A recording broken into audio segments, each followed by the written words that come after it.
The first Tuesday after the first Monday in the month of November, also known as Presidential Election Night.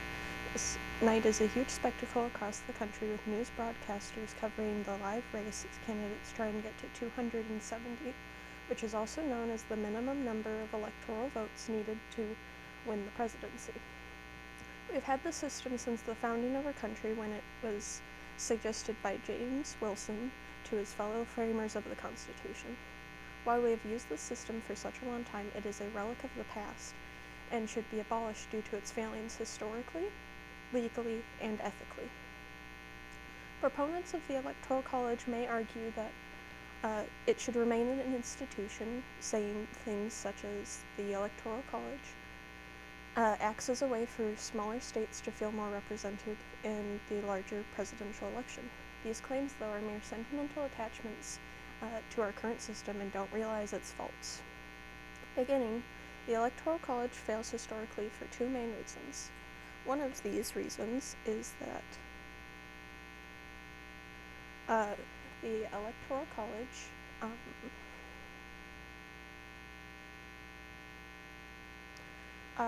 whoever wins the electoral vote does not necessarily win the popular vote. Normally this is not an issue because the winner of the popular vote and the electoral vote, they win both, but there have been 5 main cases according to the National Archive in which this hasn't been true, such as in 1824, 1876, 1888, 2000, and 2016.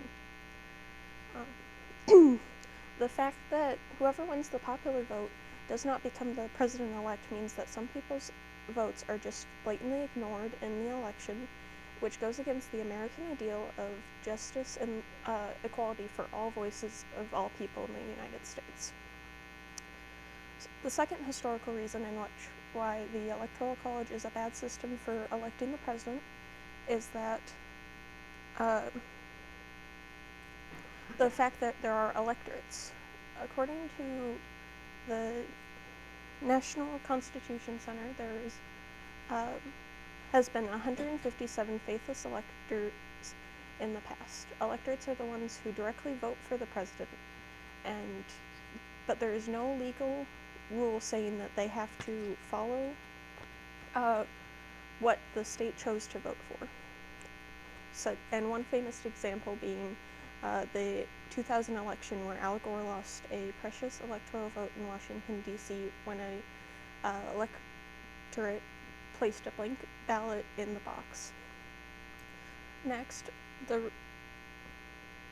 Electoral College fails legally due to a process known as gerrymandering.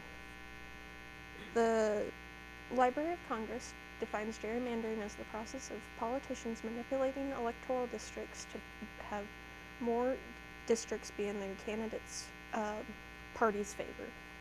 The fact that the system can be manipulated in such a way to have only one political party win that state, despite that not being what people would actually vote for, shows that there is a distinct legal problem within the Electoral College. Finally, the Electoral College fails historically. One main historical reason, ethical reason, fails ethically. One ethical reason that the Electoral College fails is the amount of electoral votes there are. The electoral votes are based upon the amount of senators and the amount of House representatives there are. But as America's population grew, so did the amount of House representatives needed. But eventually, when that number reached 435, it was capped. But America's population obviously kept growing beyond that. Since with the Electoral College, there is no proper way to include everyone's voice within the election. The Electoral College is also unethical due to the fact that almost all states follow the winner-takes-all system. Nebraska Public Media says all 50 states except Nebraska and Maine follow the winner-takes-all system, in which whoever wins the majority of electoral districts in a state wins all the electoral votes for that state. This doesn't allow for any nuance within the election and leaves many people's voices unheard. In conclusion, we have discussed why the Electoral College fails historically, legally, and ethically, and the system could easily be changed to better suit what the American people actually want through the popular election. But politicians won't do that because they won't be able to game the system to better have their party win in the end.